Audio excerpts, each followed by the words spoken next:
Hey everybody, welcome to In the Red Zone. Sean Brown, Michael Johnson here, and it's time for the last show of the year. It's time to pick our picks for the National Championship game. The first show of the year. First show of the year, last show of the season, I guess you should say. Yeah. Just a quick recap. Last week, semifinals, blowouts, they weren't that great. Alabama beats Cincinnati 27-6. Georgia routs Michigan 34-11. I admitted I took Cincinnati. I was totally wrong with that. I was really disappointed more than anything. I mean, Luke Fickell, before the game, they did an interview with him, said, asking what the keys was. He said, we have to be aggressive. We have to come out and be aggressive. And they were anything but aggressive. Yeah. They short little dinks. They tried to run the ball. I felt like really they were doing the old school run to try to set up the pass kind of deal. When you're Cincinnati, I think they need to take long ball shots and get some long completions to open up the running game.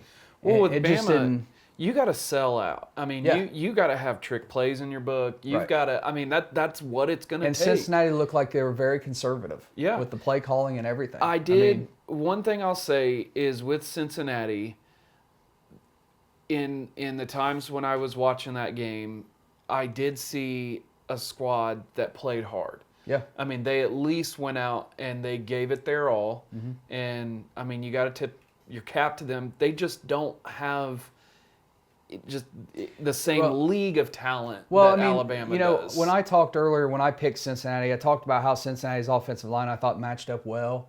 They've got one of their guards is 6'9", 326. Yeah. I mean, he's huge. But, what it come down to, and I kind of had this in the back of my head. I guess my pick was more about wanting Cincinnati to win more so than the fact that they were going to. Yeah. But, we talked about it. I mean, the first half was pretty competitive. Yeah. I mean, Cincinnati didn't play bad, Right. but what it comes down to is, the Alabama-Cincinnati, when you're talking about starters, that yes, Alabama has a little bit of an advantage, but not much. Yeah. I mean, Cincinnati, when you compare starters to starters, they're not a bad football team, and it was a competitive game for the first half. Yeah. The problem comes, and we talk about this all the time, it's the next level, because one guy is not going to play the entire game. Yeah. You got to have backups who are capable. And so with Alabama, you're starting 5 stars and 4 stars, and Cincinnati's probably starting 3 stars and 4 stars. Yeah.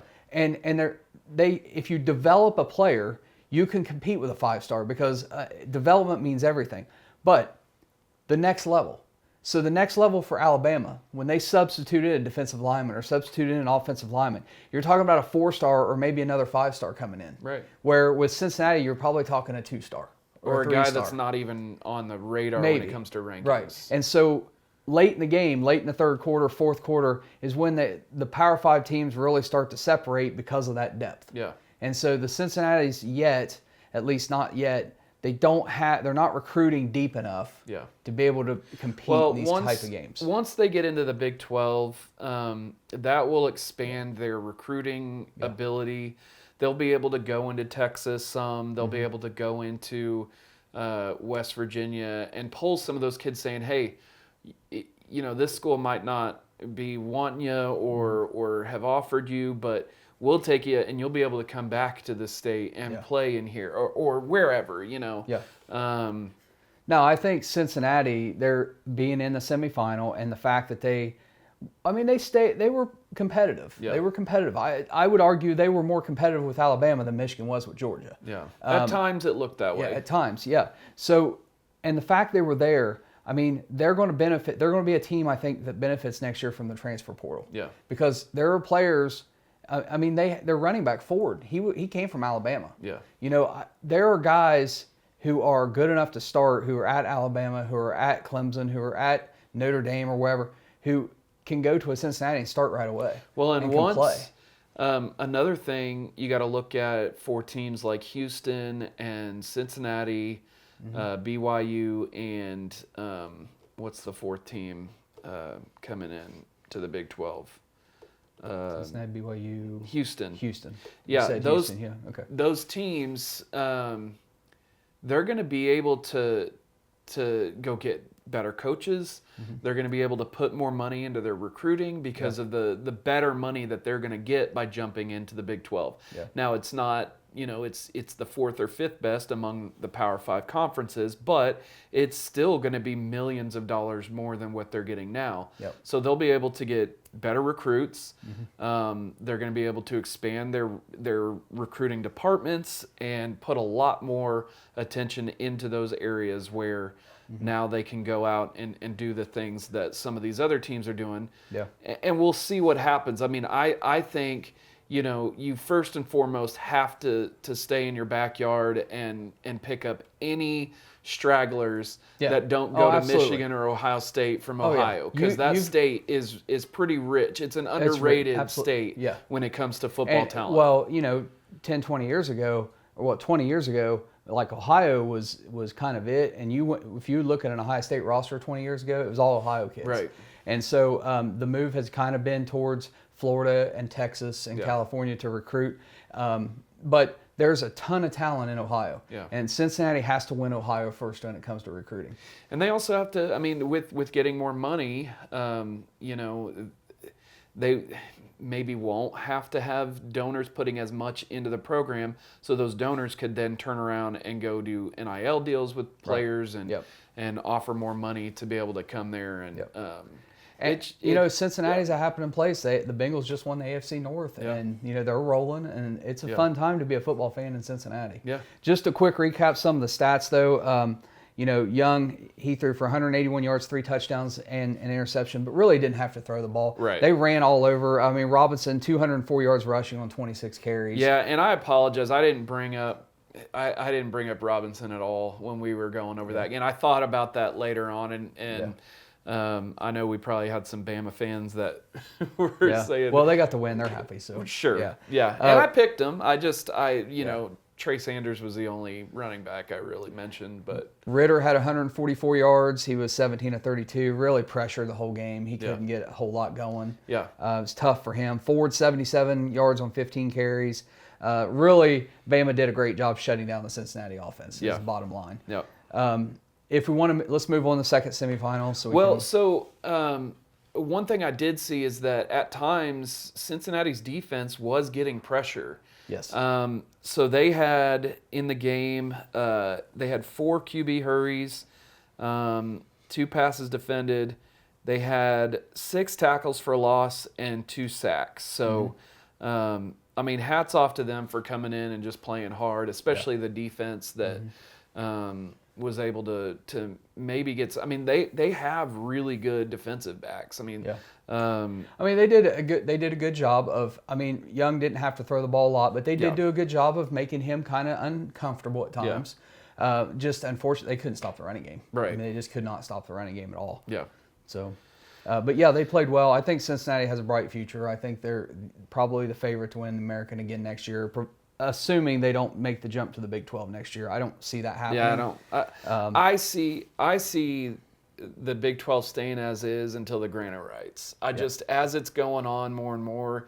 See, had OU kept Lincoln Riley, maybe I could see them wanting to fast track it, but OU's not in any hurry. Yeah. And with Texas losing 6 games in a row this year, they're not in any hurry to get to the SEC. No. Both programs have to do a lot of overhauling to be able to be SEC ready and go into that kind of schedule. So I don't see it changing till the end of the GOR, and that's 2025. Right.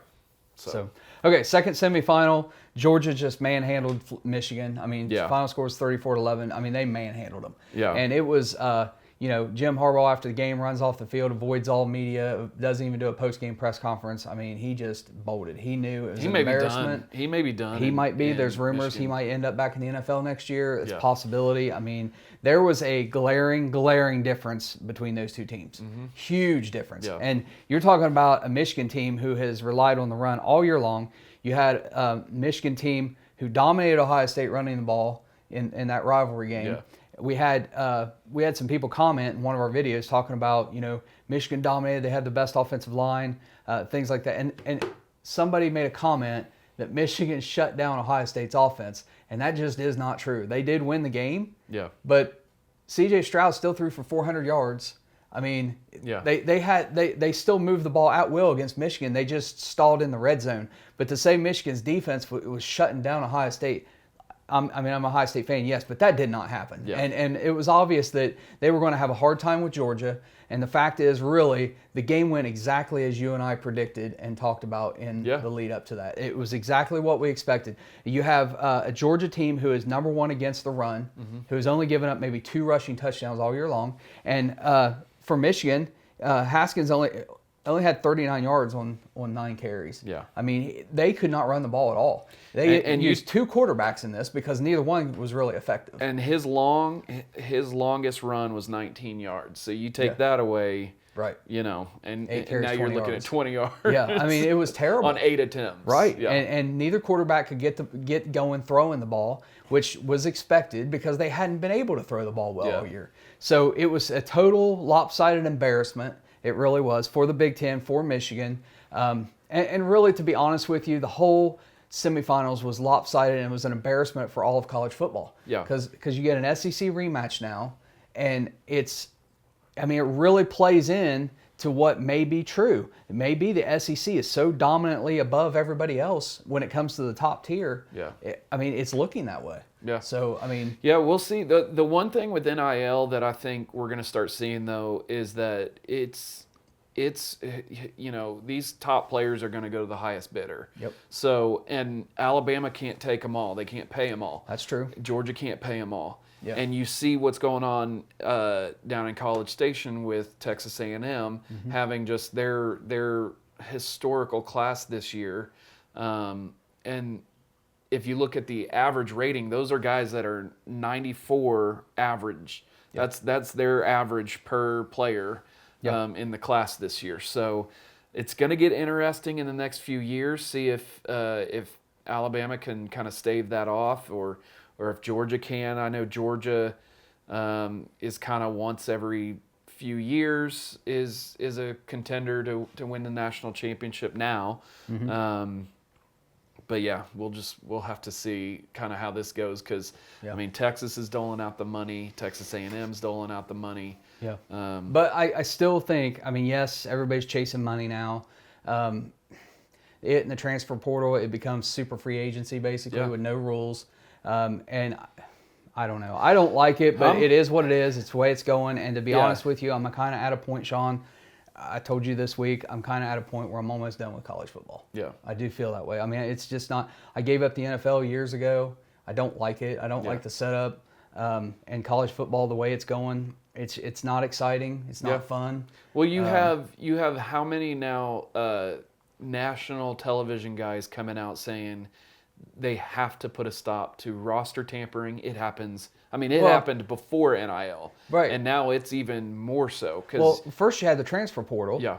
Now you bring in NIL with no rules, basically. Yeah. Really are no rules. Right. And then now the new thing, the new trend, which happened last year and is going to happen more and more, is the reclassification. Because now Quinn Ewers started it. Yeah. He reclassified. Instead of playing his senior year at South Lake Carroll in Texas, he reclassified so he could go to Columbus to Ohio State early. Yeah. So he's a freshman when he should have been a senior in high school, just so he could get an NIL deal, a big deal. Yeah. He played 2 snaps the whole season, and then he's in the portal again. Yeah. Or in the portal. I had the idea this week, and I don't remember where I said it, somewhere, some format. But I actually said you shouldn't be able. I think a good thing that the NCAA could do is say you cannot put pen to paper on an NIL deal until you've played a down of college football. Yeah.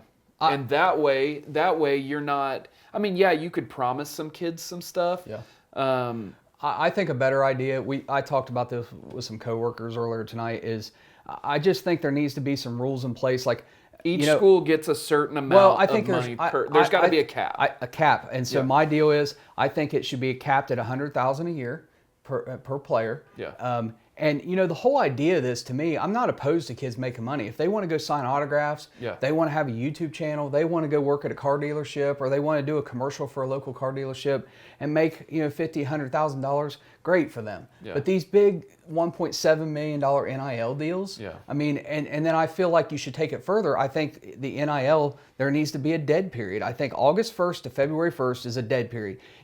During that time, you can't do appearances, you can't do anything. Yes, you can be under contract. Yes, you can make your money, but you do all your appearances and everything outside the season, in the off season. Yeah. And I think you need that, and I think they need to put an end to the reclassification. Yeah. I don't think that you should be able to enter college and start practicing with a football team until you're 18 years old. Yeah. Minimum. Well, we used to have, they used to have freshman teams. Yeah. Colleges used to have freshman teams, and they did away with that, and more, it's almost like they're expanding, the age range of kids who can, because NFL said you have to be 3 years removed from high school to come to the NFL. Yeah. So then they're like, okay, I'll just leave high school early. Right. That's what they're saying. Yeah. Which it doesn't help them any, because the whole purpose of that 3 year removed is for Your physical development, Yeah. because the game is so tough in the NFL. It's so brutal that they wanted these kids to be able to age and mature. Yeah. And that the 3 years out of high school doesn't mean anything now if Yeah. you're leaving high school. And I guarantee you there'll be some that'll leave high school 2 years early. It's coming. Oh, totally. And there's going to be a day where a 16-year-old is playing college football. Exactly. And there's and the other college football is starting to get to what college basketball is, the one and done. Yeah. And that, to me, if that's where college football is going, I don't even want to watch it anymore. Like, I'll find something else to I'll do. continue to watch. I love the Sooners, and it's going to take a lot for me not to care about that team. Even with the turnover this year, I'm still going to support them, as much as I can. And I love the sport. Yeah. It's still, to me, the funnest game to watch on television or, in the arena. But this stuff that's changing is just, it's not good for the kids. Where are you teaching loyalty to any one of these kids? Oh, there is no loyalty. Look at the opt-out.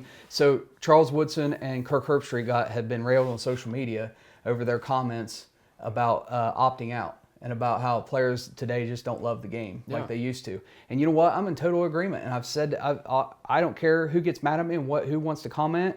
Whatever. But it's true. Football is a team sport. Yeah. And when you opt out, you have quit on your team.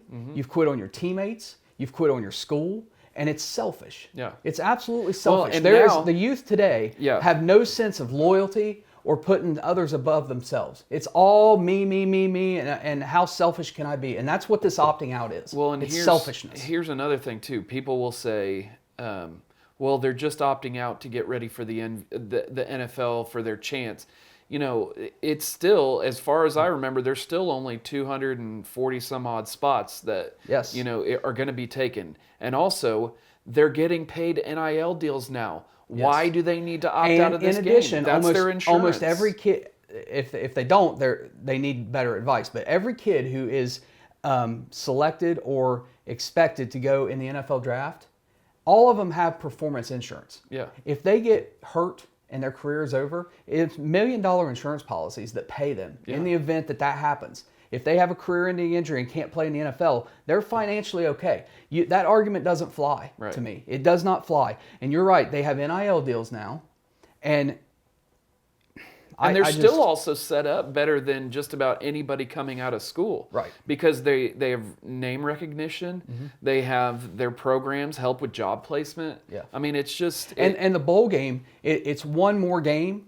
So why not play it? Because if the whole idea is, well, I don't want to get hurt, or well, I don't want to ruin my NFL career, then when your team is 2-2 to start the season, you might as well quit. There's no reason to play. Yeah. Because that argument holds for the middle and the beginning of the season as much as it does the end of the season. Yeah. If you're not playing because you're worried about getting hurt and you think you have a future in the NFL, then you better quit when your team's done. When your team's out of the playoff race, when you have 2 losses, you might as well quit. Because that's what you're doing. You're quitting. Bowl season. You're quitters. Bowl season is now a young man's game. It's going to continue to just be freshman and sophomore unless you're in the playoffs or a major bowl. Even major bowls, guys are look at Garrett Wilson. That's the thing. And Chris Olave. We're not. It's a difference between being on a 6-6 team that's playing in the Gasparilla Bowl or something like that, as opposed to playing in the Rose Bowl or the Fiesta Bowl, and you're opting out of those bowls. Yeah. Those are prestigious bowls, and these kids don't realize you have a very, very short career in that uniform. Yeah. and you better enjoy it. And And take you also advantage have of a it. short career in the NFL. I mean, Right.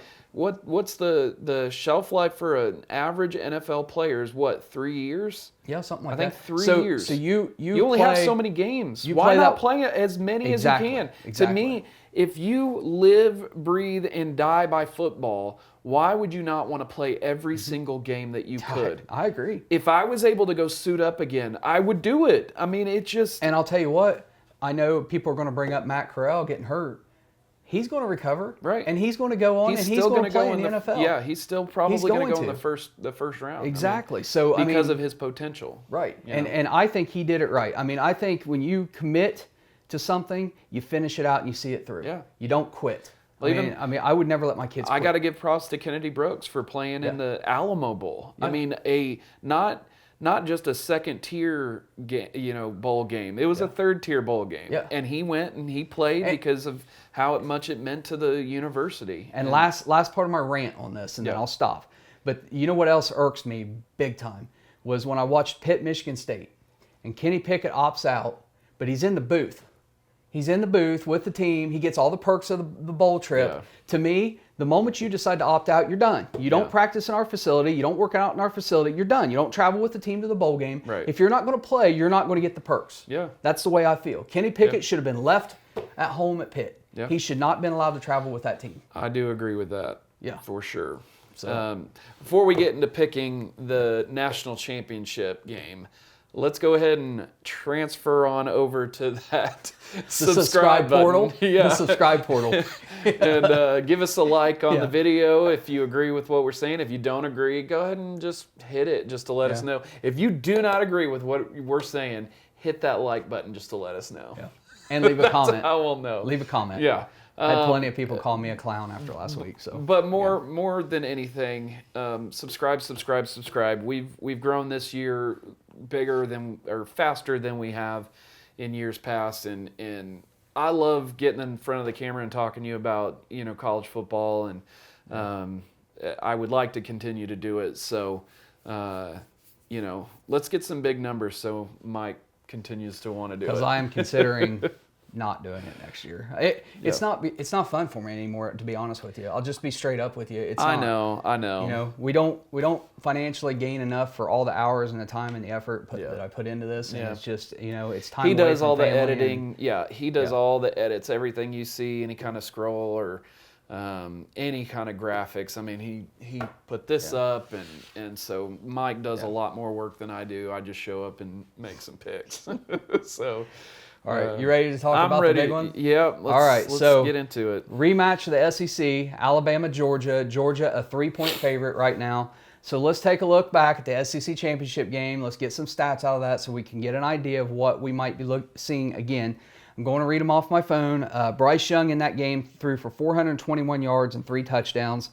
Robinson only ran for 55 yards, no touchdowns, but Young had another 40 yards and a touchdown on the ground. Bryce Young, clearly the key to that win. He was the offense. He was everything. It's why he won the Heisman Trophy. He really won it with that game more than anything else. And Georgia really had no answer for him. Yeah. He really went off in that game. Let's see. Williams had 7 catches for 184 yards and 2 touchdowns in that game. So Georgia really needs to focus. I mean, to be honest with you, Georgia, if they want to have a shot at winning this game, is the whole focus has to be shutting down Bryce Young. It's got to be pressure, getting to him, forcing bad throws, and then I think you got to look at maybe some double team, safety shading to Williams' side. You just really got to shut him down. I think he's the type of receiver, if you start playing a lot of zone, he finds the pocket. So the best answer there is man tight with a safety coming over to help. I think that's the best way Georgia can slow him down. And then up front, the defensive line, they've got to get to Bryce Young and get to him quick. Yeah. I mean, if he has more than 3 seconds, he's going to pick you apart. Yeah. So you got to get to him. Some other stats here. Let's see here.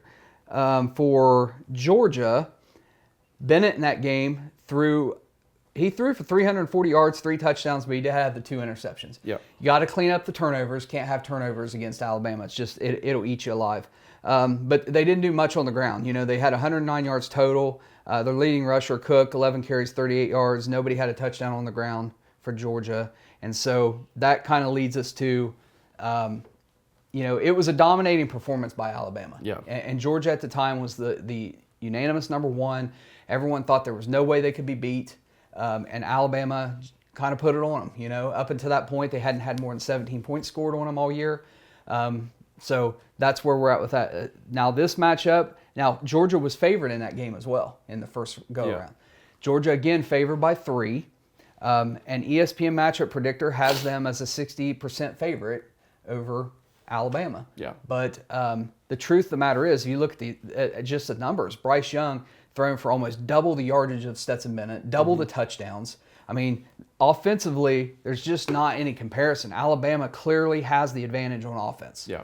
I do think Georgia has the advantage on defense, but how does that translate in the matchup? I mean, I'm not going to give a pick yet. What do you think? Well, I'm just looking back here. January 8th, 2018 is when they had the overtime national championship game. And then December 1st, 2018, Alabama beats Georgia 35-28. Then 2020, Alabama beats Georgia 41-24. And then this year in the SEC championship game, Alabama beats Georgia 41-24. So the last 7 meetings, Alabama has won. Yeah. Now before that, Georgia won 3, Alabama won 3, and then they kind of split wins for a few years there. But that's going back to the 70s and 1965. So, but if you go back to the Nick Saban era, right, that's what matters really. Yeah. So Georgia just not being able to get that win. When I'm looking through this game, everything, I mean, even the defense, I still kind of give the edge to Georgia. Mm-hmm. The offensive line, I definitely give to Georgia. And it's hard to beat a team 2 times in a row. So my gut pick tells me by 3 points, give it to Georgia. But it's just so hard to beat Alabama. I mean, it's really hard to go against the greatest coach in college football history, Nick Saban. He is, whether you like him or not. Yeah. I mean, I say the same thing about Tom Brady. He's the GOAT when it comes to NFL quarterbacks. Yeah. And he's a Michigan guy, so I'm not necessarily a Brady fan, but I recognize greatness. Right. I mean, and Nick Saban's the same way. I mean, you can't argue what the guy's done. He just always finds a way to do it. Unless, And he has the Heisman Trophy winning quarterback. Yeah, and used to, if you won the Heisman, that was your curse. You weren't winning the national championship. But not anymore. But Bama broke that. I mean, they definitely broke that. Yeah. The playoffs helped. I mean, because it kind of weeds out. Yeah, that is true. It does help. But man, this is a tough one because my gut says pick Georgia. But that's basically, I'd just be regurgitating the same things I said in the SEC championship game. Right. And I was obviously wrong in that one. Yeah. Georgia was favored by 6 in that game. Right, So, and you look at this, I mean, so the telling stat, because you look at the stats, and the stats, they kind of lean Georgia's way, which is probably why they're a favorite. Yeah. I mean, despite giving up 41 points to Alabama, they still are only giving up an average of 9.5 points per game for the season, even giving up 41. I think they've only given up, 3 rushing touchdowns this year? Three rushing touchdowns, yes. Yeah. Alabama's only giving up 20 points a game. They're both averaging about 450 yards a game. And then both of them only giving up about 80 yards rushing a game. So I think that holds. I don't think this is a running game. I think it's who wins the passing game here. It's going, Bryce Young's going to have to get it done through the air, use his legs. But the same deal, Stetson Bennett's got to produce. I mean, he has to have a huge game. Yeah. Huge game. And I don't think Stetson Bennett, I like Stetson Bennett, and I'm not trying to say anything negative about the kid at all. But he's not Bryce Young. Well, and you can't really, their only loss is to Alabama, so it's not like you can go back and be like, okay, how did he play after a loss? It's a tough go, but I will say this. If Alabama was a 3-point favorite, I'd have a very, very hard time picking this game. The fact that Georgia's the favorite going up against these defending national champions who just took care of business, they've taken care of Georgia once. Nick Saban is still 25-1 against assistants. Yeah. You know, the one loss being to Jimbo Fisher earlier this year. Yeah. I do feel Georgia has the better defense, but Bryce Young is the difference in the game. Him and Nick Saban walking that sideline, and I just can't, with Georgia being a favorite, I cannot put money on Georgia to cover that. I mean, Georgia might be able to keep it close. Maybe they win by 1 point. But that's too much for me. To me, this is almost like an even pick. It should be. Yeah. And so I have to take Alabama. I cannot go against Nick Saban and Bryce Young in this game. What the heck? I'm going to take Alabama. Oh, you're switching? He was going to take Georgia. I think I talked you out of it. But whenever you do that, it doesn't work out for you usually. When I switch? When you switch, yeah. I know. Because you're always like during the week, you're texting like, man, I had so-and-so. Why did I switch? And I'm just saying, I'm not trying to influence your pick. It's just me personally, I can't root against Alabama. There's just certain things you can't coach, and there's certain things you just can't, or you can, that maybe other teams don't. You know, Alabama, Nick Saban has a secret sauce. Like, I don't know what it is. Yeah. I don't know if he's found, you know, just some miracle drug that he's given those players that just doesn't show up on a drug test, or if NCAA is just saying, hey, give them as much steroids as you want. But I'm not saying they're juicing their players, but he just, I've always been convinced he's got some secret sauce in it. Well, I think what it comes down to, he's been doing it for so long. You've had so many assistants that come under him for a couple years. They go become head coaches. And Kirby Smart's a good head coach. Don't get me wrong. I'm not trying to say anything negative.